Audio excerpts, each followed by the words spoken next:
The rain beat steadily against the cracked windows of the abandoned house, each droplet echoing in the oppressive silence. 11-year-old Taylor huddled beneath a threadbare blanket, clutching the flickering flashlight that seemed less reliable with every passing minute. She had heard the rumors of a creature called Eyeless Jack prowling the town's outskirts, of nights when he emerged from the shadows, searching for his next victim. But for Taylor, the stories had become personal, especially after her brother, Lucas, vanished last week while exploring the woods nearby. It was supposed to be just another adventure, a dare among friends. But when Lucas didn't return, Taylor knew he'd gone too far. Now, armed with only her instincts and a flickering hope, she found herself creeping into the house that everyone whispered was cursed.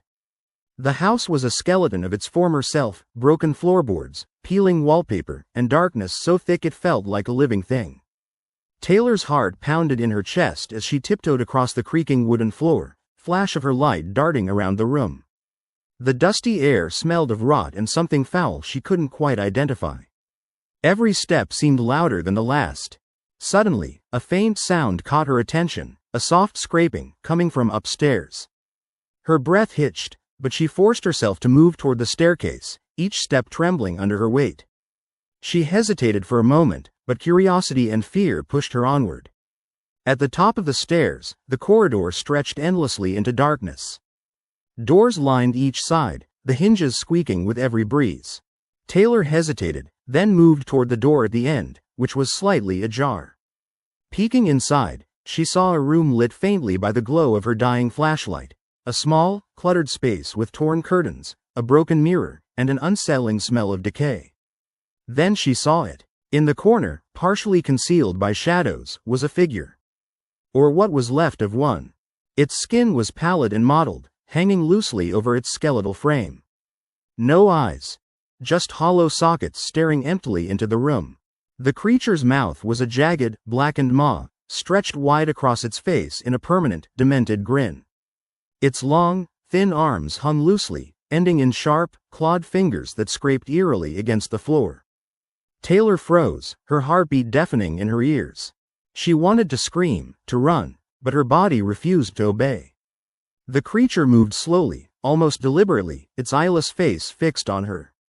A shiver ran down her spine as she realized it was looking at her, despite having no eyes.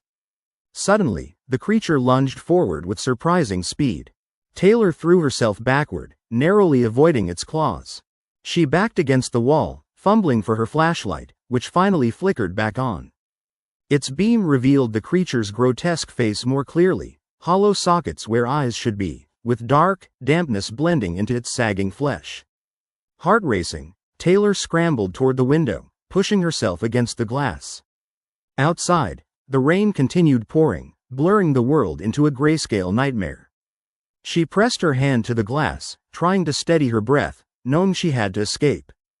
But as she pressed her palm against the window, she noticed something, faint, black stains seeping through from the other side, spreading like ink across the glass. Her eyes darted down to her own hand, and she realized with horror, they weren't stains. The darkness was slick, oily, and alive. The creature's footsteps echoed behind her. Desperation took over. She smashed the window, shattering glass into the pouring rain. The cold droplets hit her skin as she pushed through, escaping into the night. Running blindly into the woods, Taylor instinctively looked back at the house just as a shadow moved behind the broken window. She heard the faint whisper of a gurgling, hollow sound, a guttural, almost human voice calling her name. Then, silence. She didn't stop until she reached her home and burst through the door, trembling and soaked to the bone. Her parents were startled by her frantic state, but she couldn't tell them what she'd seen because she knew the truth. Eyeless Jack wasn't just a creature of stories. He was real, and if she went back, he'd be waiting, not just in the shadows of the house, but perhaps lurking still within her nightmares. That night, as she lay tangled in her sheets, Taylor noticed a faint, black smear across her palm, a slick, oily residue that refused to wipe away. She stiffened, staring at it in dread. Somewhere deep inside, she felt a chill, because she was certain, even in her sleep, she could feel those empty, hollow sockets staring back at her from the darkness, waiting for her to forget, waiting for her to return.